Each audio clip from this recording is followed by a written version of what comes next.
Hi, everyone. Thanks for joining our permitting webinar here today. We'll give it a couple of minutes for folks to join, and then we'll get started with our panelists.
So we'll give it about another minute before we get started. But as people are joining, I just wanted to remind our audience that if you have questions you'd like us to cover in today's webinar, feel free to put them in the Q&A function now or at any point throughout the discussion, and we'll try to get to them if time allows. We've got a big list of questions from folks who have already submitted them coming in, so we're excited to get started with this discussion in just a minute.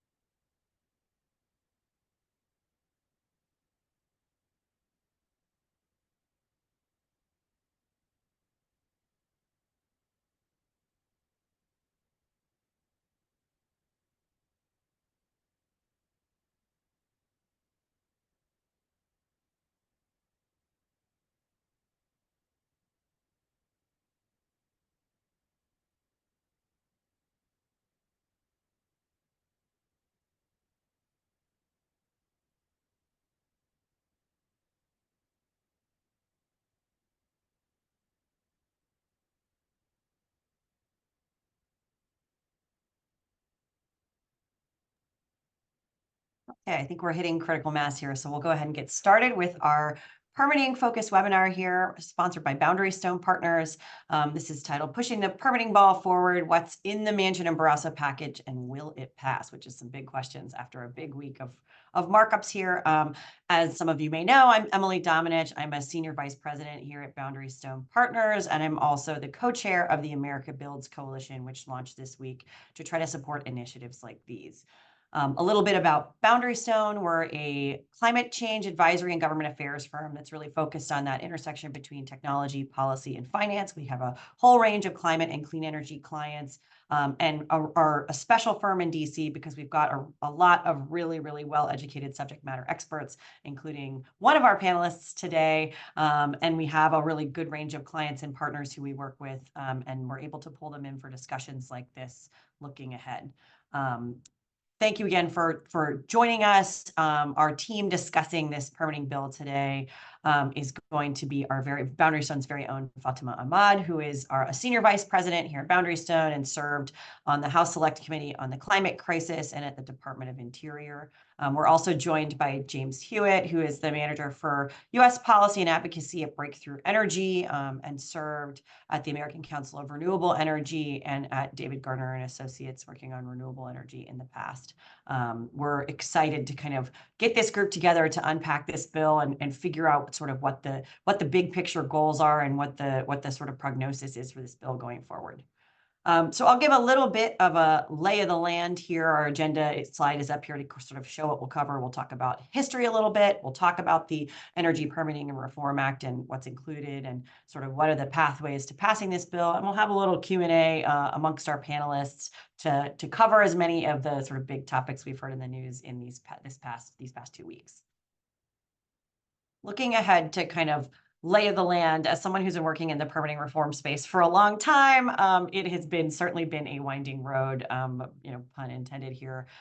We start this slide back in 2022, but for those of us who have been involved in this, we know we've been working on some of these proposals for a lot longer than that. We saw Senator Manchin moved sort of his first effort for permitting reform back in 2022 following the negotiations for the Inflation Reduction Act. And that bill, obviously, I think while it got bipartisan support, was unsuccessful in sort of moving forward and ran into some hurdles both on the left and the right in terms of finding a pathway to get to 60 votes in the Senate.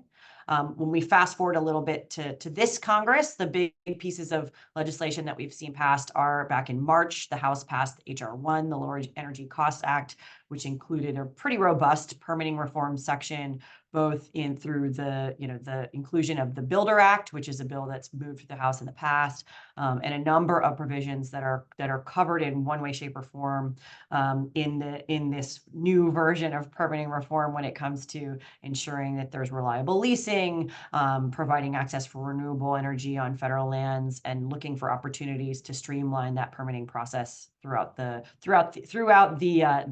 sometimes many times arduous permitting process the federal government faces.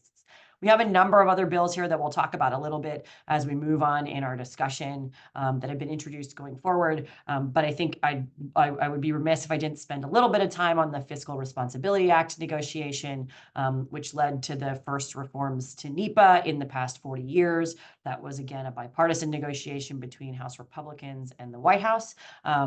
But I think it's notable for two reasons. One, again, it was a bipartisan bill that moved forward with bipartisan votes in the House and the Senate. And number two, that it really did sort of reset the deck a little bit when it comes to the NEPA issue. As the person who was a part of that deal for House Republicans, one of the most interesting parts of that negotiation was that the White House sort of said, well, we supported Senator Manchin's efforts in the past, but we don't necessarily support them in the context of this negotiation.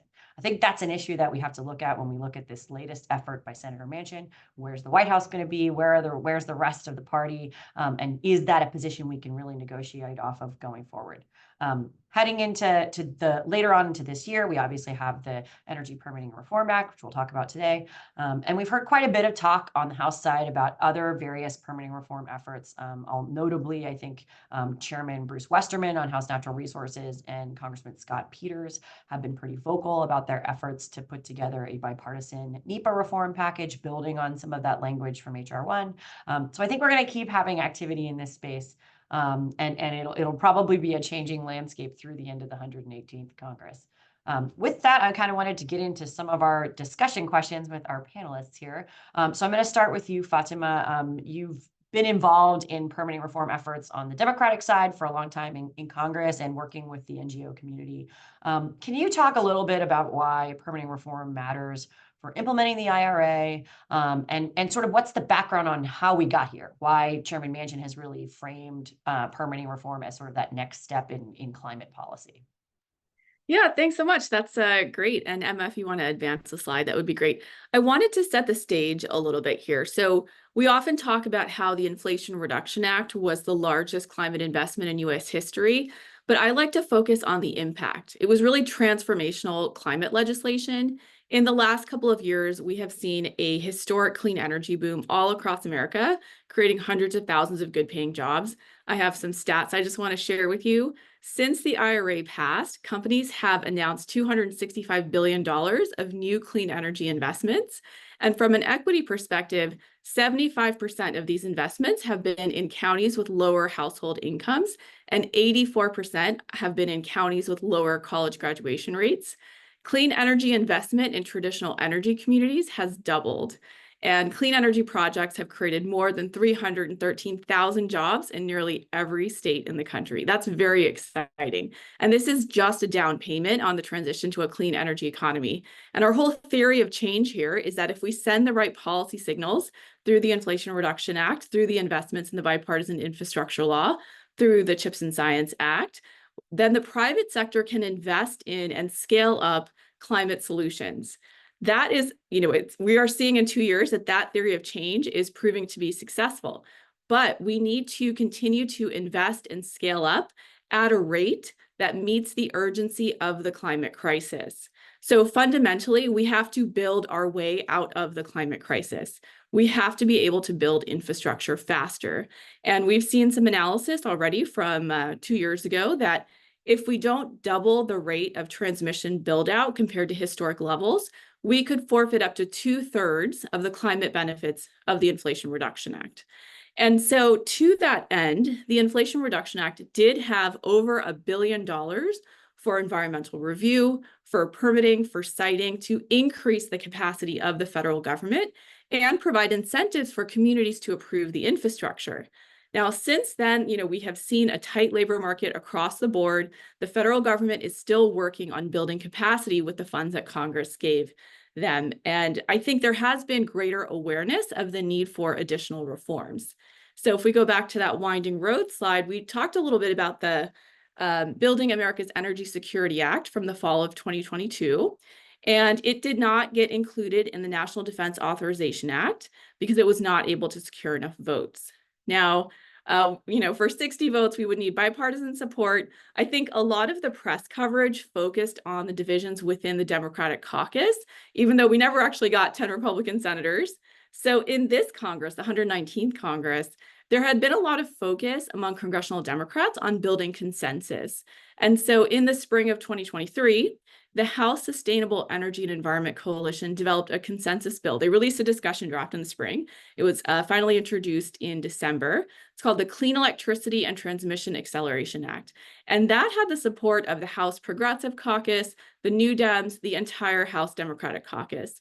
And over in the Senate Democrats on the Environment and Public Works Committee developed the PEER Act for policies within their jurisdiction, focusing on things like making it easy to build renewable energy on brownfield sites and supporting community engagement by requiring community benefits agreements as part of environmental review. So that's kind of what we have been focusing on. Emily highlighted the bipartisan deal we got with the debt ceiling deal. And I think that that takes us to where we are now. So just to pull the thread a little bit on sort of what's in this bill, we've heard a lot from, we've kind of gotten a good range of topics included, but I want to focus in a little bit in the transmission space, since James, I know that's your area of expertise. We've heard a lot about this being a big step forward for transmission. Can you walk us through what's included in this bill in that space, and whether you think it's going to have the kind of impact that we've heard from the bill sponsors? Yeah, so let me start by saying transmission is absolutely vital. Extra high voltage transmission in particular, so that's 345 kV plus, given the load growth that we're now seeing across the country. And maybe to set the stage a little bit, from 2010 to 2015, we were building an average of around 2,000 miles of extra high voltage transmission a year. That was followed by exponential growth in wind and solar. Right now, there's around 2.5 terawatts, or 2,500 gigawatts of clean energy projects stuck in interconnection queues around the country, largely because of lack of transmission capacity. And so how does this bill fix that problem? It does two main things. The first is that it eliminates the current backstop siting process, which was passed as part of the bipartisan infrastructure law, and replaces it with an applicant-driven process at FERC. So the current backstop process is a little bit clunky. It can take around 9 years between the designation of National Interest Electric Transmission Corridors, or NITSEs, at DOE. That's followed by 2 or 3 rounds of NEPA environmental assessment studies. And then DOE and FERC both have to approve those projects and lines within the corridors. And so this bill would move that entire process to FERC, where for national interest designation, and then FERC, after consulting with states, tribes, federal agencies, affected property owners, and other groups, can approve the line if it meets certain legal requirements, such as improving reliability, meets the voltage threshold of 100 kilovolts of capacity, and then FERC can issue the permit for the project. FERC can also issue cost allocation for the line, provided that it's in the national interest and provides reliability and affordability benefits to the customers that are going to be impacted. The second thing is that it requires FERC, after the enactment of the bill, to create a rule on interregional transmission planning. So FERC obviously just finalized a rule on regional transmission planning, Order 1920. And this would require each of the FERC planning regions to submit an interregional transmission plan to FERC within 2 years of enactment, and update these plans every 4 years. So FERC would then review these plans and approve them if they meet certain requirements that are outlined in the bill, like reliability and affordability for customers. A couple other things that it does real quick is it also expands DOE CADXs for using existing rights-of-way, as well as reconductoring to other agencies like DOI and USDA. And then it also requires NERC to do reliability assessments for any federal rules to make sure that they do not violate reliability standards. So that's a lot of information on the transmission side, but I just want to pull the thread on this question just a little bit further, which is, what does that actually functionally mean for folks who are trying to get renewable energy or other types of power on the grid or build out grid capacity? What do you think this is going to look like in practice if it was implemented? In practice, it would make the process of permitting transmission much more straightforward, would significantly decrease the timelines of getting projects to a final decision, and functionally lead to a lot more energy being put on the grid. So right now, in the last 2 or 3 years, I think we've only built definitely less than 100 miles of extra high voltage transmission. This would really change that. Do we think that this bill does enough in terms of the transition story on the sort of permitting side of the House? Is there more that could be done if we were perhaps outside of ENR's jurisdiction?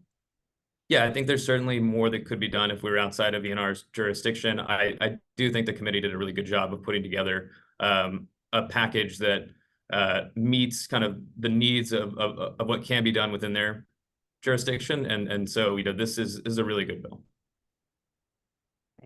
So let's talk about the rest of the bill a little bit. We in the clean energy space like to focus on transmission, but there's a lot more here to look at and talk about on the production side. Before I hand it over to you, Fatima, I'd love to just sort of cover a little bit of what's here for the fossil industry and for sort of energy permitting writ large, energy and mining in particular. There's a real effort in this bill to ensure that lease sales occur for the oil and gas acreage that's available. I think this is something that we've seen from Senator Manchin in the past as an attempt to really make sure we see some certainty in this area.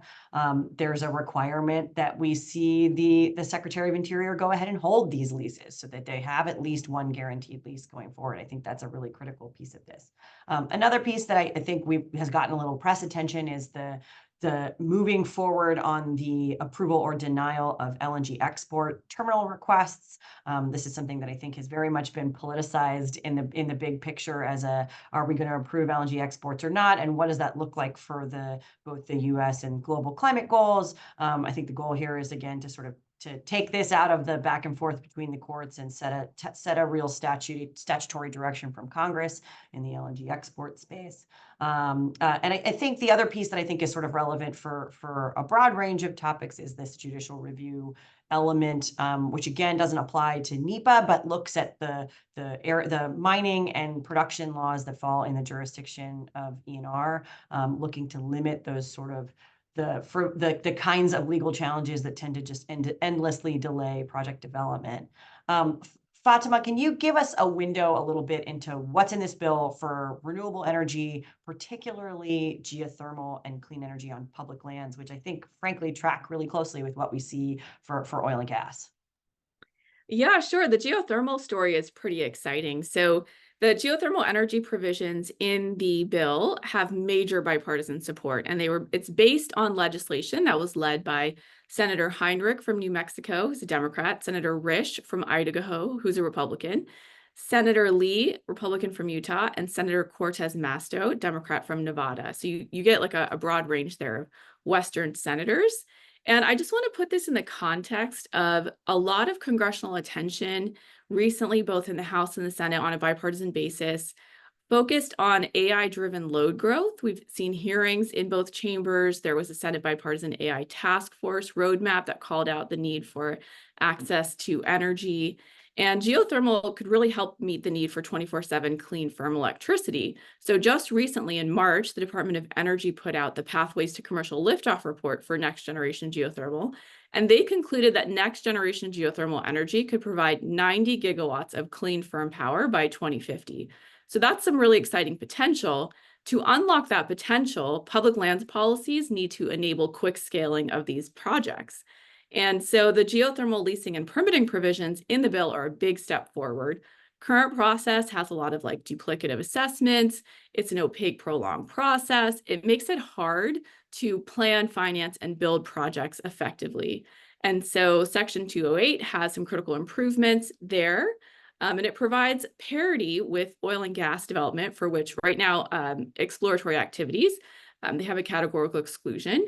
And so this would provide parity for geothermal energy. I also wanted to flag on the offshore leasing piece, having a statutory requirement to conduct leases for offshore wind could be beneficial if in the future we were looking at a Republican administration. So there's some certainty that could be provided by these types of statutory requirements. So I love that the geothermal is such a great example of this bipartisan cooperation. I think we've seen really, it's really hard to be opposed to the geothermal energy story. But I often find that the hydropower feels to me like something that should fit in that same bucket, and it often doesn't. What's the story on the hydropower issue? I know there was a good bit of discussion in the markup from Senator Murkowski about sort of the missing piece on hydro, and how do we thread that needle before this bill is ready for prime time? Yeah, that's a really good question. We definitely heard a lot of discussion about hydropower during the markup, and we saw a commitment from Chairman Manchin to continue working on the hydropower policies. So I think before the bill reaches the floor, there will be additional policies in there. It sounds like the discussion around hydropower policies kind of came to the committee maybe a bit late in the process. That's what was discussed during the markup. And so there are some issues about getting to the right language, making sure that there aren't like unintended consequences of like the proposed amendment. So that seemed to be the focus of why we didn't see more on hydropower. And I do expect that there will be additional policies. Yeah, I find that's one that it's often a forgotten area of work, and it's hard to figure out why, because I think we're always looking for those reliable, renewable, clean energy sources. Speaking of which, and let's talk a little bit about like what the potential impacts of this bill could be. So James, one of the questions we got from our participants were if we'd seen any modeling on the impact this bill could have on emissions or electricity production. Can you talk about any kind of modeling work that Breakthrough or your partners have done on the potential impacts of a permitting bill? Yeah, so there are several different groups that are working on modeling various aspects of the bill right now. None of that is public yet. I think the challenge here is really bringing it all together since folks are looking at different pieces of it. I will say that Senator Heinrich did quote some of the numbers that I've seen in his closing statement yesterday. So that was, plus or minus 160 million tons of emissions from LNG. But conversely, on the clean energy side, 2 to 3.5 gigatons worth of reductions from the clean energy pieces of the bill. So, and I will say those are probably some of the more conservative estimates that I've seen. I'm hoping that these will be public soon as these groups kind of work through their process. In the interim, we actually worked with Evolved Energy Research on something called the Annual Decarbonization Perspective, which included kind of a proxy piece on siting renewables and transmission and what would happen if you basically froze the current rate of growth while looking at the impact of potentially higher or lower prices on oil from increased production. And the results showed that basically, increasing the rate of deployment of wind, solar, and transmission is absolutely critical. About half of the emissions reductions benefits from IRA in the medium term depend on it. Frozen renewable growth, so staying at the current pace, would reduce the cumulative tax credit benefits claimed under IRA by about $300 billion and kind of limit the promise for accelerating clean energy growth and deployment. And then if we're looking out to 2050, achieving net zero without accelerating wind, solar, and transmission deployment rates would require about 140 gigawatts of new nuclear, 160 gigawatts of gas with carbon capture, 190 gigawatts of offshore wind, and 190 gigawatts of rooftops solar. So those are just astronomical numbers of kind of distributed generation, offshore wind, and clean firm resources that we would need to make up the gap there. And so I think this is a pretty good proxy for some of the other analyses that I've seen. It's fairly close. And so, but, to obviously be clear here, like there's obviously benefits to the U.S. oil and gas sector here. It's hard to model global commodity markets and what the supply side restrictions would do in terms of global demand for those projects. So I think that's one of the challenges of trying to get all these different analyses together here. That's helpful. Yeah, I think this is one of those areas where it's often difficult to get the modeling moving on a draft bill quickly enough to respond, particularly when you're going to be having that amendment and continuous negotiation discussion. As someone who was on the other side of this as a congressional staffer, it is always really difficult to get folks to say, okay, now is the time where we've got to go pens down enough to start seeing what the impacts could be. So I think, the big, elephant in the room on this bill is what's the political, future of it? Does it have a pathway to pass the Senate or even get to the floor, much less get to a place where we're negotiating between the House and the Senate? Again, from my former speaker staffer hat, I would say, I think, all you have to do is look at the legislative days left for the Senate for this Congress to know that that's certainly an uphill battle. I think there's a number of issues that Senator Manchin and Senator Barrasso committed to work on with their colleagues in the markup that are going to be things that they have to thread the needle on before they even get to a place where they can have a Senate floor vote. But we've also all seen that, all bets are off when it comes to a lame duck discussion, and that we can absolutely move the needle on some big things when we have that opportunity. The one thing I wanted to raise, and I think some of this is, Fatima talked a little bit about some of the other sort of unified Democrat efforts on permitting and transmission, that, at this juncture, while it's really wonderful to see a bill that's in a bipartisan fashion moving through a committee, the only bill that's actually passed a chamber is HR 1. And it passed the chamber with bipartisan support, like it or not.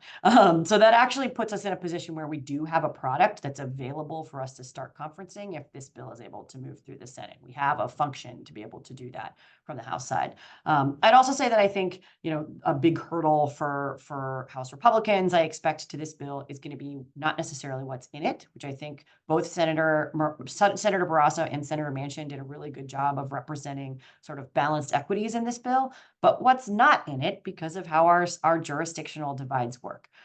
So whether or not we can get some good things moving in Senate EPW or House Natural Resources on some bipartisan NEPA proposals, on looking at the 401 restrictions for pipelines and other Clean Water Act impacted projects.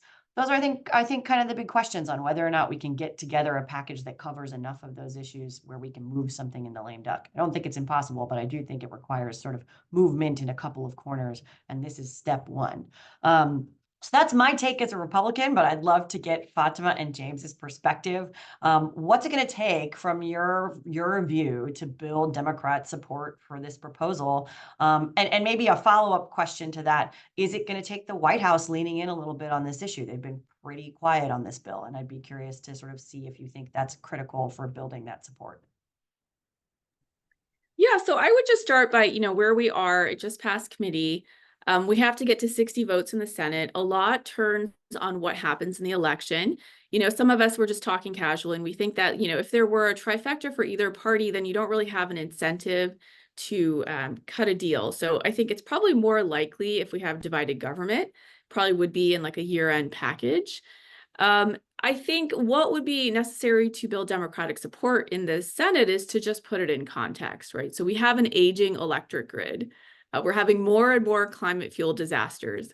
We know we need to build more clean energy. The committee vote was 15-4, which is much larger than the usual party line vote. And I think it will be possible to build more Democratic support. But, as a former House staffer, I think, the perspective is let's see how far it goes in the Senate, and then we can take it up, once they're able to pass it. So I think a lot of people are watching very closely to see what's going to happen between now and the election. I think there's going to be a lot of conversations about, what can people live with? But I think the elections will be a huge factor. And then I think we're just in a time where, as I said, we have an aging electric grid. We're looking at AI-driven load growth. We're seeing all these climate fuel disasters. I think that members of Congress are feeling a sense of urgency here. And so that's why I think it is, I wouldn't rule it out. I think this is certainly possible during the lame duck session. And I don't know, James, if you would add to that. No, I think you stated it pretty well. I think all of the political factors that you just outlined are very clearly in alignment with how I'm thinking about it. The other piece here, I guess, that I would just add is that it'll be interesting to see, as we talked about earlier, what provisions like the hydro pieces and other things get added after the markup here before it goes to the full Senate. And so kind of what those look like and how they impact the dynamics here, I think is going to be important. Do either of you expect any movement from Senate EPW on the NEPA or 401 provisions that are so sort of critical to House Republicans? I mean, I think that, you were part of the Fiscal Responsibility Act. I think folks are looking at that as, a nice bipartisan step forward on NEPA. And so I'm not sure if there is appetite for additional changes to NEPA, but I think the focus, at least from my perspective, is very much on like building support for the geothermal provisions. We work with geothermal energy, and we're excited to see that. That's kind of where I would focus.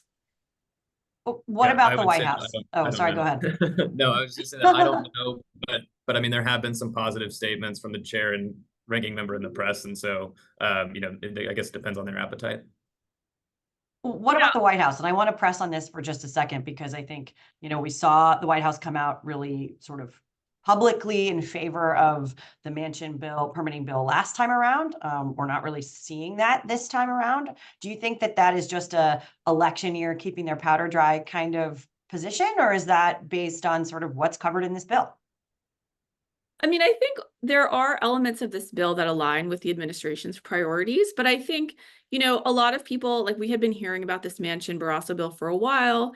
And so when it was finally released, it was pretty exciting to see that they were able to strike a deal. And so I think folks in town are pretty much watching to see, all right, are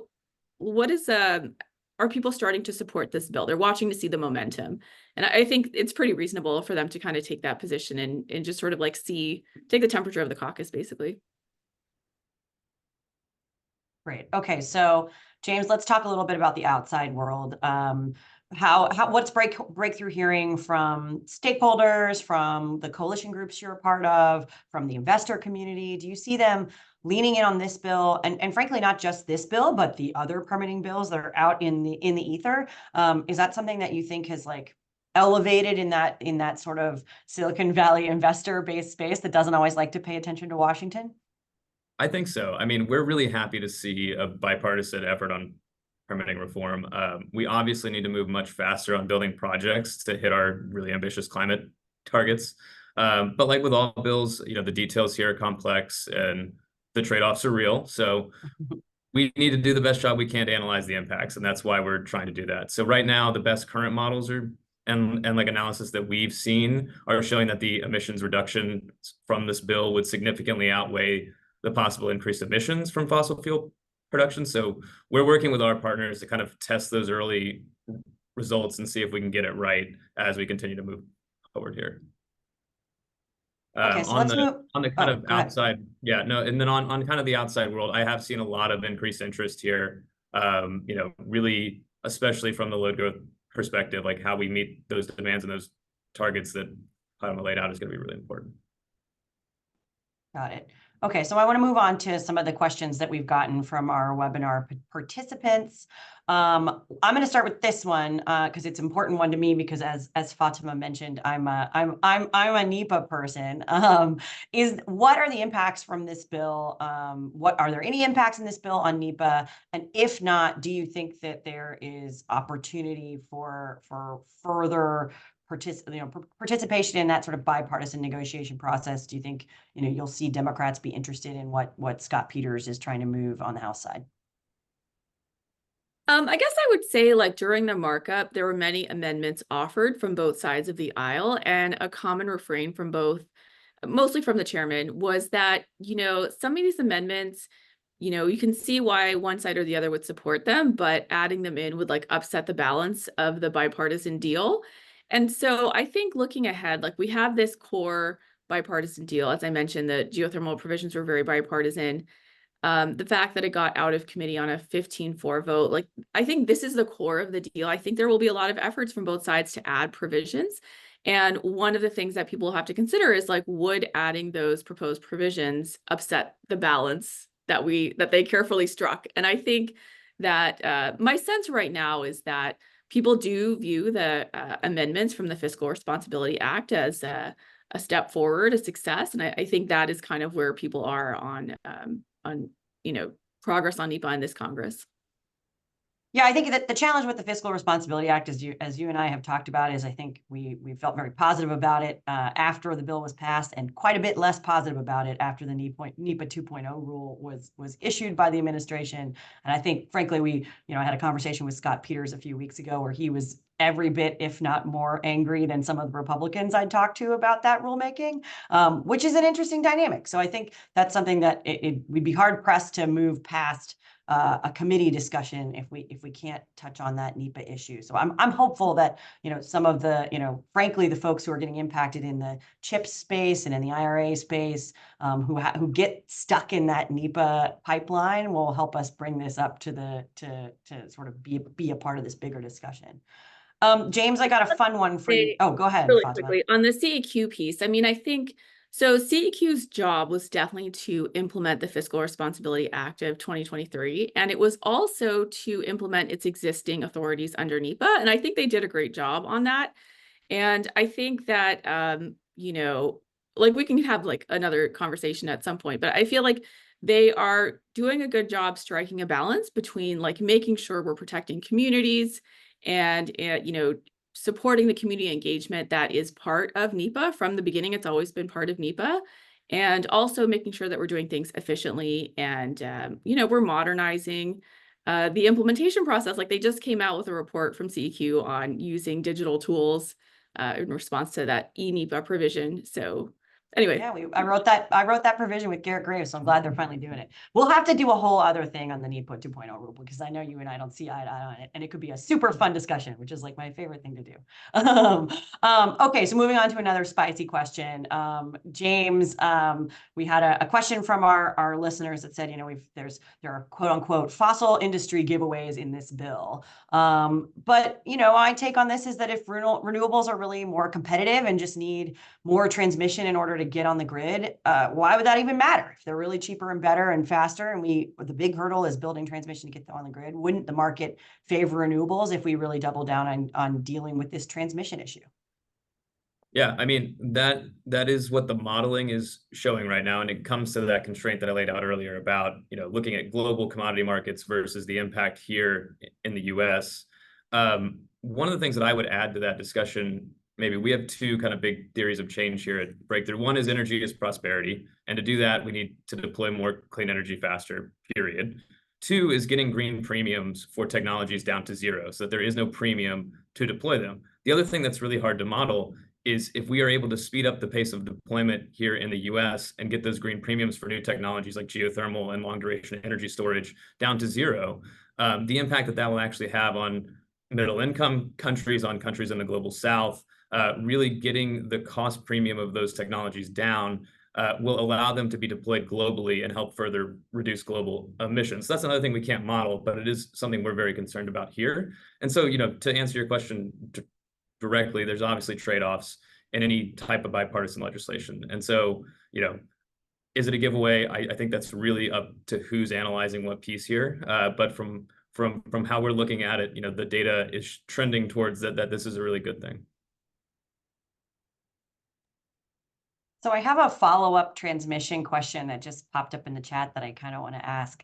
How many of the transmission grid-related provisions that are in this bill could just be implemented administratively if the next administration supports them? Is this lawmaking that we really need?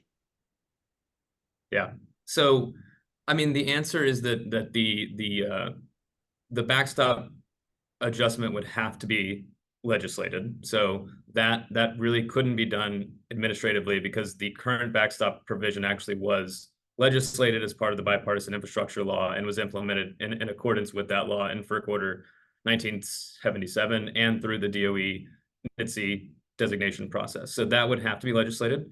I know that, you know, FERC is looking at whether they can do an interregional rulemaking. I think this bill would provide the type of legal certainty that's necessary for those laws to really be impactful. The current FERC Order 1920 took well over 4 years to both develop and finalize. It's going to take another, you know, 3 to 4 years to be fully in compliance and to get the first round of long-term plans submitted and approved by FERC. And so this bill really speeds up that process. You know, the current NHTSA designation process can take up to 9 years or more. You can end up doing up to 3 NEPA processes, you know, 2 at DOE for the actual designation of the corridor, 1 if you're going to get financing, and then 1 at FERC to actually get the permit. And so that would shrink those all down into one process. And so you know, could it be done? You know, there are ways to do things, but this would be much more impactful if it was legislated, and it would provide utilities and developers and others certainty that this was going to be the law of the land for, you know, a long time to come, and wouldn't be overturned with subsequent changes in kind of the admin of the country. So long way of saying, like, there are ways to get there, but I haven't seen, at least in the last, you know, 20 years, a successive, you know, string of administrations that all thought exactly the same way about how to implement. No way. So, Yeah, you know, as a good congressional staffer, I've got a firm belief in Article 1, and I very much support the Congress taking the pen and legislating and being clear and concise, and making sure that the administration actually has to like stick to one policy for longer than it needs to. So we got another question, and this is one we can kind of tie in with something we had on our list already. You know, we just went through a markup. They had a lot of action, a lot of amendments, a lot of, hey, I commit to work with you before we go to the floor. I was really happy to see some progress on the forestry and forest management side, because I think that's one that's really critical for dealing with our wildfire problem in the West. But, you know, we had a no vote from Republicans from Senator Josh Hawley. We had 3 no votes on the Democrat side, maybe because of some of those amendments that didn't pass. Do we think that there are, you know, those are sort of feelings that are more broadly reflected in the Republican or Democrat conferences in the Senate? And are we going to need to thread the needle on some of these, you know, thornier issues before we can actually get to a floor vote? I'm happy to take the Josh Hawley question first. So Senator Hawley had offered an amendment that would require the transmission projects that would benefit from the provisions of ERPA to have gone through, either have been considered or approved through an RTO, Regional Transmission Organization planning process. And Chairman Manchin's response, I thought, was pretty telling. You know, he said, what you're proposing would undermine the backstop siting authority that we had that Congress created in the Energy Policy Act of 2005, and that Congress modernized in the bipartisan infrastructure law of 2021. But we did hear from Ranking Member Barrasso like an interest in continuing the conversation. So I think there's probably going to be continued conversations on that. Like, you know, like James, I think the transmission title was really great, but, you know, we'll see if there are language tweaks between here and the floor. In terms of on the Democratic side of the aisle, I think, you know, with all bipartisan deals, not everyone is going to like every element of the deal. And I just keep coming back to this larger context where there's no denying that our electric grid is aging. It was built a long time ago. People are very aware that it's vulnerable to a lot of threats. We've seen a lot of climate fuel disasters recently, and there's recent focus definitely this year on AI-driven load growth. I think members on both sides of the aisle are paying close attention to these larger infrastructure issues that relate to the electric grid. So I am hopeful that we can continue the conversation and continue to build Democratic support, because I do think there are some elements of this bill that would be really helpful as we try to build our way out of the climate crisis. Yeah, I guess I would just add, I was really encouraged watching the hearing itself, how well the committee was working together to kind of work through those different amendments that were being offered in real time. And so I think I view that as a sign of encouragement. I think it sounds like there's a genuine agreement to go back and work through some of the things that, and I can only see that as positive in moving the process forward. So take that with kind of a grain of salt, but I do think that's a very good sign. I would agree. You always have to kind of find that balance where you make a little bit of every group mad at you. Otherwise, you're probably not in a space that can get sort of broad bipartisan support.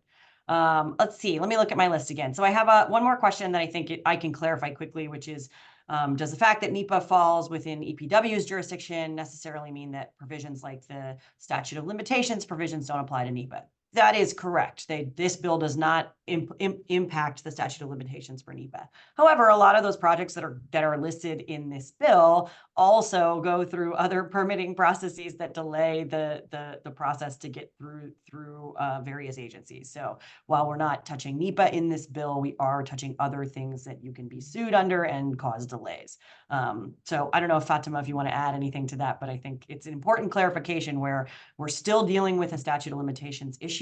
It's important. It's something we need to deal with in order to stop us from getting stuck in a lawsuit pipeline forever. But this is sort of a first step, in my opinion. Yeah, thanks. That sounds good. And then I saw there was another clarifying question that I'm happy to take about the work on DOE's work on NETSIs. Yes. You want to let's pivot see to that? Basically, I think. Oh, go ahead. Yeah, James had kind of clarified the changes in ERPA, which is that now it would be an applicant-led process. And so I just wanted to clarify the fundamental model of federal backstop siting authority. It's more complex than for gas pipelines. For gas pipelines under the Natural Gas Act, the federal government approves all interstate gas pipelines. We don't have something like that for electric transmission infrastructure. So Congress in 2005 created this backstop siting authority, and it was a two-part process. DOE would designate these corridors, and then within those, you could site transmission projects. And the fundamental problem is that if you proactively put out a map of areas that you think are important for transmission, it scares all the landowners in that area, even if there wasn't a plan to build a transmission line anywhere near their property. And so what the new permitting bill, ERPA, is proposing is an applicant-driven process where the developers have a chance to build relationships with communities, propose a route. And so the question was, are we wasting any of DOE's good work on the corridor designation process? And I think DOE has done a fine job, but I think there's just some fundamental weaknesses with this two-part structure for the siting that I think this bill would resolve. And I don't know, James, if you would add to that. No, I think the point I made earlier about it still requires several different NEPA processes, and it can take up to 9 years. There is an applicant-driven piece to the NHTSA process right now where developers on specific timelines can go into DOE, propose a project, and propose that it be designated under a NHTSA corridor. But DOE still has to do a study every 3 years that then would include those projects in it. They have to do a programmatic EIS. And then they have to do another process of getting the line approved. And so overall, between designating the corridor, the applicant-driven process, and then going through the entire DOE process and over to FERC, it really can take, 8 to 9 years to get that entire process done. And so the goal of speeding up transmission permitting was that it would take less than 10 years. And I would say that only cutting a year or two off that timeline is not necessarily a huge improvement in getting to where we need to go as quickly as we do. So the applicant-driven process only at FERC would be much more streamlined. I think the pipeline example is good. The difference is that, FERC does have primacy over pipeline siting writ large. But for this, the line would still have to be designated in the national interest. It would have to meet certain reliability criteria. So it's not really for all transmission. It's really just for these big interregional projects that aren't getting built right now.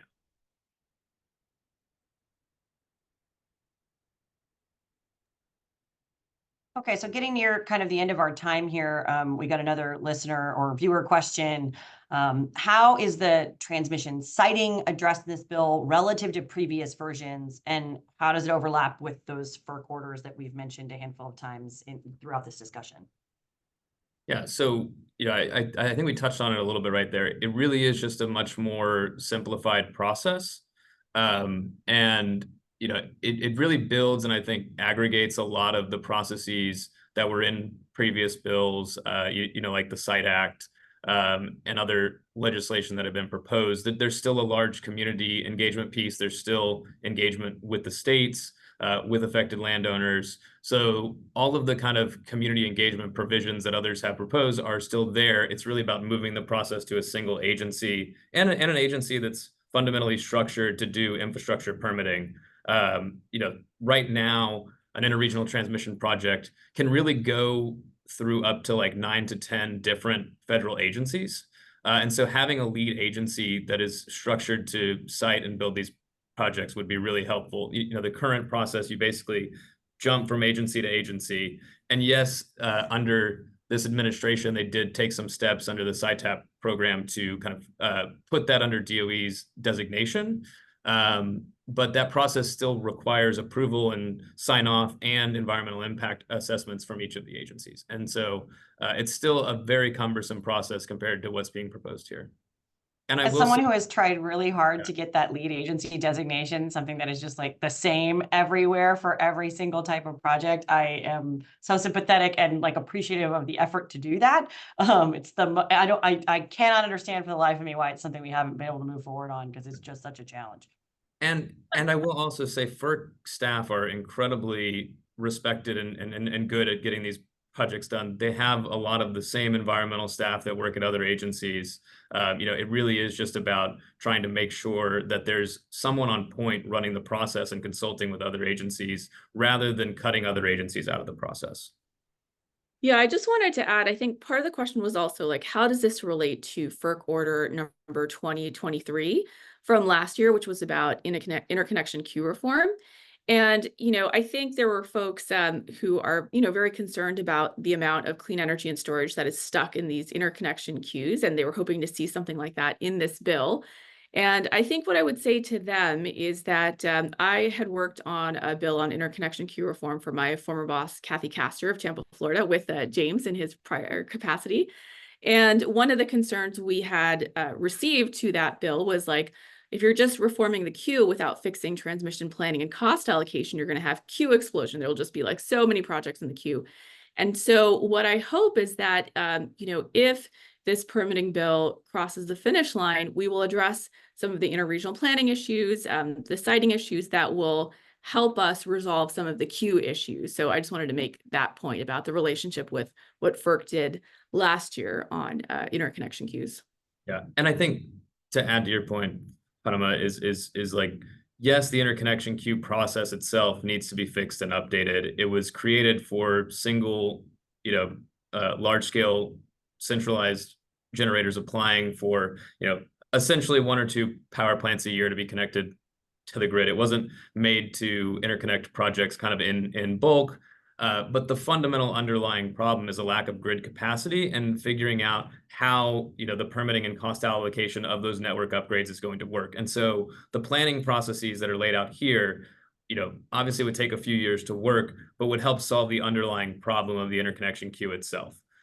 Because you would be doing this kind of 20-year planning, this proactive planning that would look where you need to have substation and network upgrades to be able to integrate more power. And to the point that Fatima made at the beginning of the call, we know we're going to need a lot more power. It's already happening. Load queues around the country are exploding. And so if we don't address the underlying issue, orders and new rules around interconnection are great, but they'll only work for just a little bit of time. It's kind of like a Band-Aid. We really have to fix the underlying problem here. Okay, lightning round before we kind of wrap up this webinar, which I think has been a great discussion. What's it going to take? We had, I think I need to answer this for the Republican side, and I'd love for y'all to answer it on the Dem side. What's it going to take to get the sort of more progressive leaning wing of the party to be willing to come to the table on some of these things that require a little bit of compromise? So how do we get folks on the environmental left to say, hey, you know what? The climate impacts of this bill outweigh the fact that maybe an industry that I'm not a huge fan of might also do okay. What's the messaging that you would take to talking to those groups, and how would you sort of convince them to come to the table? Yeah, sure. I mean, I think that what we saw with some of the bipartisan bills from last Congress, like bipartisan infrastructure law, CHIPS and science, it's not the case that every group supported the legislation. What we're trying to do with these policy-focused bills, where you need 60 votes in the Senate, is to see what it takes to get to that threshold.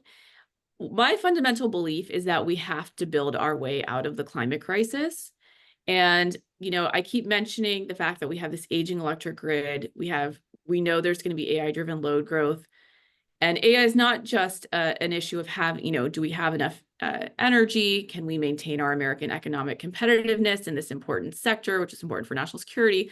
But AI also enables a lot of climate solutions across all the different sectors. And so I just think that there are some larger trends here where I think the provisions on transmission, on geothermal, we absolutely have to have them.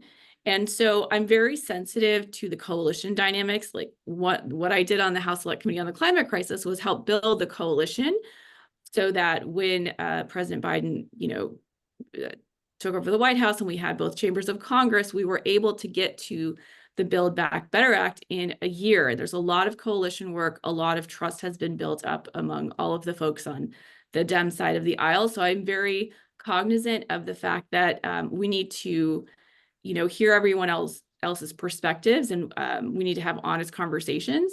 But when I look ahead and think about staving off the worst impacts of the climate crisis, it's very clear to me right now that we need to be building as much of the clean energy and climate infrastructure as we can, as fast as we can. I don't know, James, if you'd add to that. Yeah, I would circle back to the point that I made earlier about, we cannot tell countries in the global south that they shouldn't have prosperity and that they shouldn't use electricity. And so, for us, it's really about getting the green premiums down of these next wave of clean energy technologies that are, rapidly approaching commercialization. And if these technologies like geothermal are going to be stuck in interconnection queues for 5 to 6 years, it's really prohibiting global decarbonization efforts, because if we can't deploy it here and get the cost down, then we can't deploy these in other countries where, the kind of structural systems have not existed. And so that's how we tend to think about it at a very high level. But just hear from what we've looked at and what we've seen, the preliminary results show that while this will be good for the U.S. oil and gas business, that the climate impacts are going to be significant. And so it's something that we really need to think about long and hard. Yeah, I would say my addition to this from the Republican perspective is that, we know global energy demand is growing through at least 2050, if not beyond that date. We know that our allies and adversaries are looking for ways to meet that energy demand. And the best way to ensure we meet it with the cleanest energy in the world is to build it here in America and produce it here in America, and then export those technologies and those products everywhere we possibly can. So I think it's a really easy sell to folks who want to see the United States be an economic leader, to say that any bill that can help us build more energy here is a good answer. Before we close this webinar, because we are basically out of time, I think we probably could talk about this topic for a whole other hour. I did want to take an opportunity to highlight something that our Boundary Stone team has been working on here that we launched this week. We recently launched the America Builds Coalition, which is designed to help bring together our industry partners and folks in the think tank space to come and engage as a group to sort of build that unified voice to support permitting reform here in Washington. As we've talked about here, we got Democrats and Republicans who both care about this issue. But frankly, we need to be able to show some of that unity from the industry side too. We're going to need to be able to bring together energy producers, folks who build roads and bridges and major infrastructure, heavy manufacturing, our ag community. There's a whole range of people who are impacted by the permitting discussion here in the United States. And our goal with this coalition is to give a forum for those discussions and to help sort of set the parameters and the must-have list, if you will, for future permitting deals. I think the Manchin Barrasso bill is really, it's a big win for Senator Barrasso and for Senator Manchin to start, I think, building that list of must-haves in this package. And I think we need to continue to build from that sort of bipartisan consensus, and we hope to do so with this coalition. So there's contact information here. You can contact us at edomenech@americabuilds.us, or you can reach out to Boundary Stone, and we'll gladly connect you with our team as we build out this coalition. We'd love to have the folks on this webinar be a part of that. With that, I think this closes our discussion for today. If you have questions, you can reach out to us at the email that's up on your screen, info@boundarystone.com. We'll be sharing and posting a video of this webinar for folks to reference back to. And of course, please reach out to us if you'd like to reach any of the wonderful team of experts that we have here on this call. James, Fatima, thank you so much for joining us today. And thank you to our attendees for joining us for this discussion. Thanks so much. And we'll be back again with another webinar soon in the future. Thanks, everybody.